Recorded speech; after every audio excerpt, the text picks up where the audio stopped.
तो अब तो मोहम्मद को जलाइए, वो है अरब का लुटेरा मोहम्मद। जय हिंद दोस्तों, आपको मालूम है कुछ दिन पहले बाबा रामगिरी ने हमारे नबी करीम हुजूर सल्लल्लाहु अलैहि वसल्लम की शान में गुस्ताखी की थी। उसके बाद काफ़ी ज़्यादा मुसलमान खड़े हुए और उन्होंने एहतजाज किया बाबा रामगिरी के खिलाफ। और जो इम्तियाज़ जलील साहब हैं, उन्होंने औरंगाबाद से मुंबई तक रैली निकाली। उसके बाद अभी तक बाबा रामगिरी को अरेस्ट नहीं किया गया है। इसी बीच जो एक बाबा है, बाबा यति नरसिंहानंद शायद इसका नाम है, इसका नाम फिलहाल अभी मेरी ज़बान पे नहीं आ पा रहा है, कुछ अजीब सा इसका नाम है, लेकिन इसने हमारे हुजूर सल्लल्लाहु अलैहि वसल्लम की शान में गुस्ताखी की है।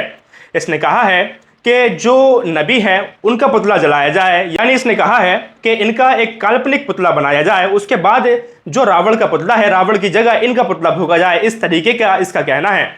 दोस्तों, इससे पहले जो असदुद्दीन ओवैसी साहब हैं, उनका बयान भी बहुत तेजी से वायरल हो रहा था, जिसमें वो कह रहे थे कि अगर तुम मेरी छत छीन लोगे तो मैं आसमान के नीचे रह लूँगा, अगर आप मुझे मारोगे तो मैं सह लूँगा और मैं रो लूँगा, लेकिन अगर तुम मेरे दिल से खिलवाड़ करोगे तब हम नहीं सह पाएंगे। यानी अगर आप हमारे हुजूर सल्लल्लाहु अलैहि वसल्लम की शान में गुस्ताखी करोगे तो हम नहीं सह पाएंगे। और आज के वक्त में हर मुसलमान का यही जज्बा है कि उसके नबी के बारे में अगर बात हो तो वो शांत नहीं बैठ सकता। दोस्तों, फिलहाल मैं आपको बता दूं, इसने इस तरीके की गुस्ताखी की है। एक संविधानिक मुल्क में, एक आज़ाद भारत में जब इस तरह की बातें होती हैं तो बहुत ज़्यादा दिल दुखता है, क्योंकि जो हमारा संविधान है वो हमें राइट देता है कि अगर ऐसे लोग हमारे धर्म के बारे में बोलें तो हम इनके खिलाफ आवाज़ उठाएं। और संविधान में ये भी है कि आप अपने धर्म को किसी दूसरे धर्म से अगर ऊंचा दिखाते हैं तब भी आप संविधान की नज़र में मुजरिम हैं। यानी आप देख सकते हैं पॉइंट टू पॉइंट धर्म के बारे में इतने अच्छी तरह से संविधान में बताया गया है। और फिलहाल नीतीश राणे का जो बयान वायरल हो रहा है, जहां नीतीश राणे कह रहा है जब आने वाले नवरात्रे आएंगे तो हम मस्जिद के सामने खड़े होकर के नवरात्रे का जुलूस निकालेंगे, जो भी हम करेंगे तो मस्जिद के सामने खड़े होकर करेंगे और हम संविधान में चलते हैं। तो मैं बता दूं आपको, संविधान ये नहीं सिखाता कि किसी के धर्म स्थल पर जाकर के आप दंगा करो। तो इस तरीके के नीतीश राणे की तरफ से बैक टू बैक बयान आ रहे हैं, लेकिन फिलहाल अभी तक नीतीश राणे को भी गिरफ्तार नहीं किया गया है। दोस्तों, फिलहाल मैं आपको इस बाबा की एक छोटी सी वीडियो की क्लिप दिखा देता हूं, जहां ये उल्टा सीधा बोल रहा है और हमारे नबी करीम हुजूर सल्लल्लाहु अलैहि वसल्लम की शान में गुस्ताखी कर रहा है। आइए वीडियो देखते हैं। अब रावण के नहीं, मोहम्मद के पुतलों को फूको। धर्म को समझे ही नहीं। जिन्होंने देशों की बात की, जिन्होंने राष्ट्रों की बात की, उनके पास ना एक देश है ना एक राष्ट्र है। और जो अपने धर्म पर अडिग रहे, उनके सबके देख लो कितने राष्ट्र कितने देश हैं। आज मैं केवल एक व्यक्ति के प्रति संवेदना व्यक्त करता हूं। हम हड़ताल जलाते हैं मेघनाथ को। मेघनाथ जैसा चरित्रवान व्यक्ति इस धरती पर दूसरा पैदा नहीं हुआ। हम हड़ताल जलाते हैं कुंभकर्ण को। कुंभकर्ण जैसा वैज्ञानिक योद्धा इस धरती पर पैदा नहीं हुआ। कुंभकर्ण के बाद इतना चरित्रवान व्यक्ति, और उनकी गलती क्या थी? रावण ने एक छोटा सा अपराध किया और आज लाखों साल हो गए हम रावण को जला रहे हैं। अब तो ऐसे ऐसे अपराधी, भैया कोई रिकॉर्ड कर रहा है, नहीं कर रहा, नहीं कर रहा है इसे। अब तो ऐसे ऐसे अपराधी पैदा हो गए हैं जिनके सामने रावण का कोई अस्तित्व नहीं है।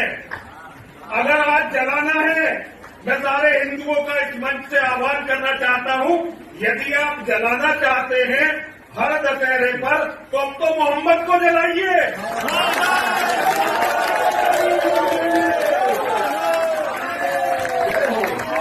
दुनिया में जो खून खराबा हो रहा है, जिसके कारण खून खराबा हो रहा है, वो है अरब का दरिंदा मोहम्मद। अगर जलाना है तो मोहम्मद के पुतले जलाने शुरू करो, ताकि दुनिया मोहम्मद के बारे में।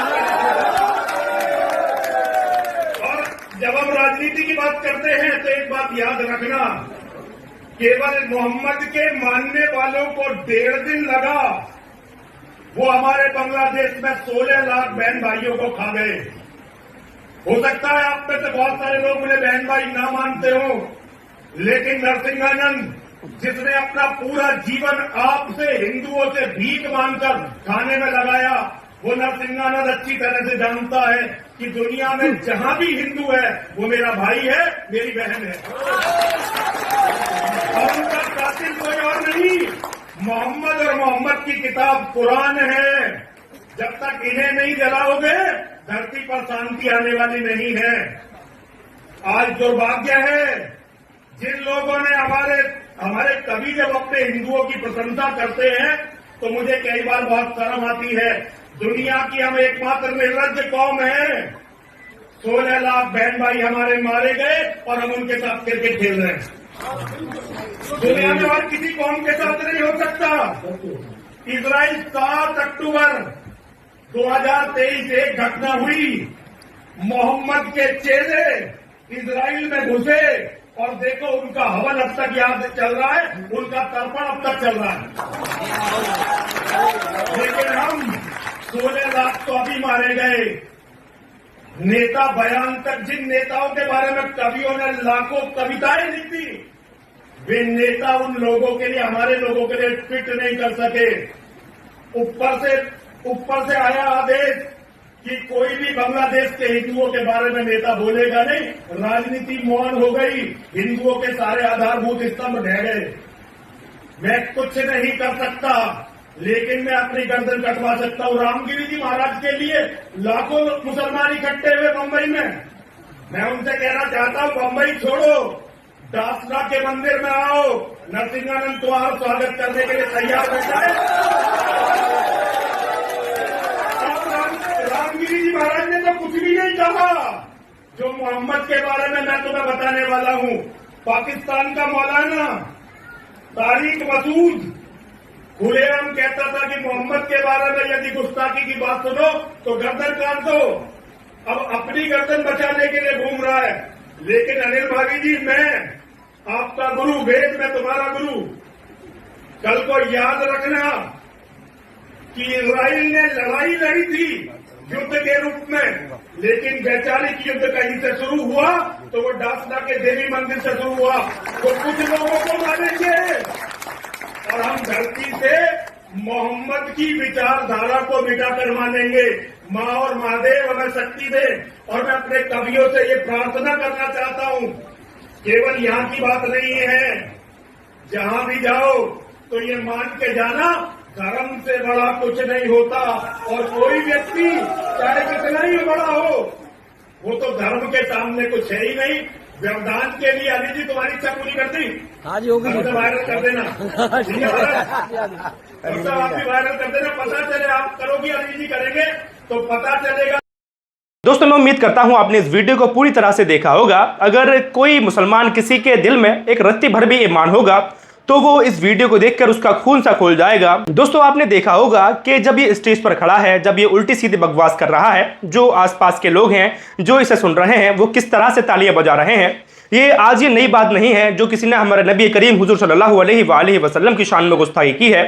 ऐसे कई शख्स आए जिसने हमारे नबी करीम हुजूर सल्लल्लाहु अलैहि वसल्लम की शान में गुस्ताखी की और हमने उनके खिलाफ आवाज उठाई और हम इसके खिलाफ भी आवाज उठाएंगे। दोस्तों, मैं उम्मीद करता हूं आपने इस वीडियो को पूरी तरह से देखा होगा। अगर वीडियो पसंद आई हो तो वीडियो को लाइक करके चैनल को सब्सक्राइब कर दीजिएगा। मिलते हैं इसी तरह की अगली वीडियो में। वीडियो पूरा देखने के लिए शुक्रिया।